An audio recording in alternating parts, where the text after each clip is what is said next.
Prime Minister Harris for inviting me to participate in this forum. I was tremendously impressed by the way the health officials of the Federation were able to present very precise scientific data in a manner that was very intelligible and clear to everyone. So congratulations on this. I want to assure the government and the people of the Federation that the OECS Commission will continue its unrelenting efforts to address the present urgencies of the moment. More vaccines to the extent that we can bring in. Our major effort is to get these to the best of our ability as donations, because we know our governments are all under severe financial pressure, to get more tests in, to continue to get personal protective equipment and other supplies needed to fight COVID. But even while we are doing that, we are also looking beyond this to seize the disruption caused by COVID to accelerate the regional integration agenda. And just to give you a quick example, I mentioned the strategy being health, education, economy, security, and social protection.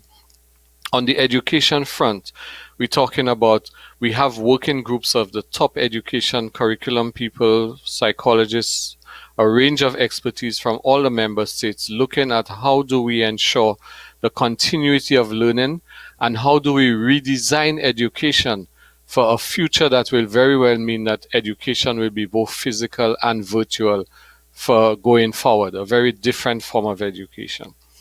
The other is in the area of health. We're looking beyond COVID to see what are the lessons we are learning from this, to look at how do we build a permanent resilience in our health facilities, in our health infrastructure. And a major plank in that is the question of healthy lifestyles. I noticed one of your callers spoke to this when he asked about what kind of nutrition and so on goes with that. So healthy lifestyles speaks to what we need to do to eat better, be more healthy, exercise, and so on. But that also ties in directly with opportunities for food security. A lot of the non-communicable diseases we suffer from is a result of too much imported processed food. So we are now moving towards a more determined effort in the agricultural sphere to look at food security. And while doing so, obviously, we will have to address a range of other issues, because if we talk in food security, just as we did when Hurricane Irma and Maria hit, the need to be able to ship food and essential supplies and stuff across the region.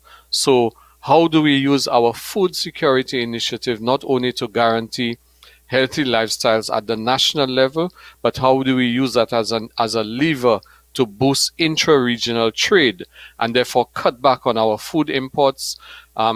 We can make millionaires of our own farmers if we stop spending the almost billion EC dollars that we spend on imported food by doing trade among ourselves in areas of comparative advantage.